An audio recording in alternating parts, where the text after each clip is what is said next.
hasn't exactly been the home of full-fledged epic games. Zelda got the console off to an amazing start, but since then, it's been one collection of minigames after another. That's about to change with Super Paper Mario. Known as a series that features turn-based battles, this installment is going back to the roots of the series, while supplying a unique take on platformers at the same time. Will the shift in perspective help the series reach its full potential? Or is the premise paper thin?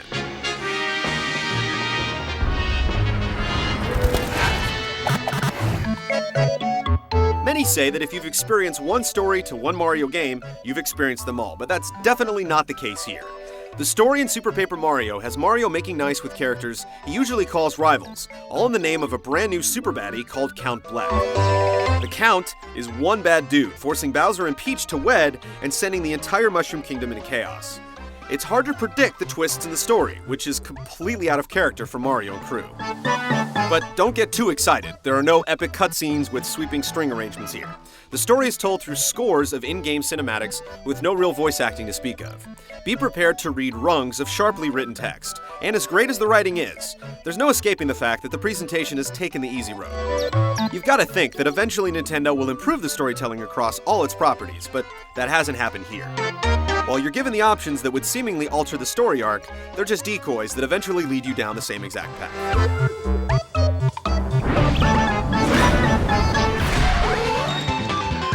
Super Paper Mario was split into chapters just like the classic Mario games of yore. The object of each stage is to find a star, and ultimately, defeat the boss at the end of each chapter for a heart that will then unlock the next chapter for play. It's a tried and true system, and it still works here, with each chapter lasting considerably longer than those from classic Mario platformers. Hidden areas are everywhere, and you'll find places that you simply can't reach with your current abilities. If you're so inclined, you can return to prior stages to collect all the goodies with your new faculties. Mission objectives range from get from point A to point B to scavenger hunts that will have you jumping and throwing through every nook and cranny of the level. While you can plow through the game in a little over 20 hours, you can spend almost double that trying to find every item or room. There's no multiplayer mode to speak of, and no collection of minigames to play against friends. There's the primary single-player quest, and that's about it.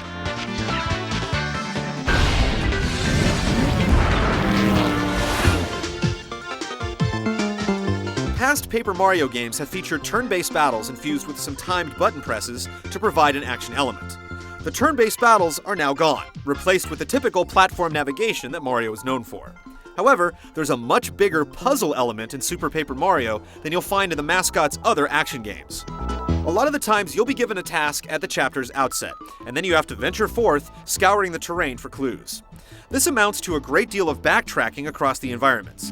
Luckily, the areas aren't too large or intimidating. To find every last crevice, you're going to have to flip the perspective from 2D to 3D constantly.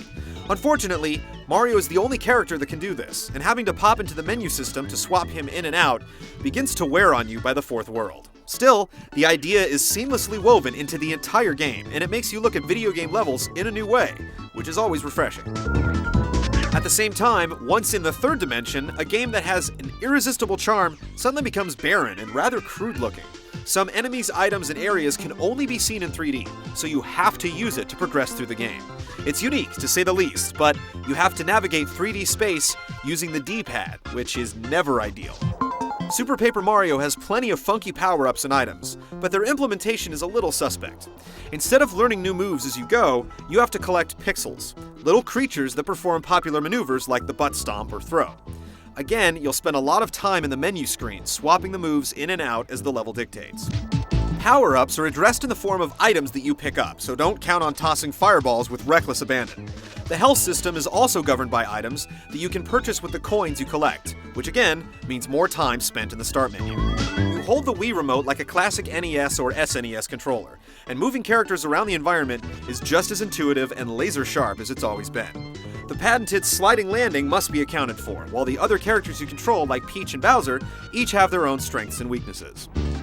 As you take down enemies, a point total grows and you collect coins. The point total will cause the character to level up and increase attack and health attributes. You can also create combat multipliers by shaking the Wii remote while attacking for what is called stylish moves, or you can shake it violently to remove status effects. If there's one complaint about combat, it's the lack of challenge.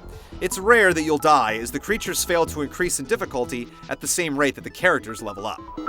Aside from the stylish moves, there's not a lot of Wii-specific functionality. One of the pixels gives you the ability to hunt for hidden items using the Wii Remote like a flashlight. You'll find yourself using it constantly just to cover your rear, but rarely will you actually find something.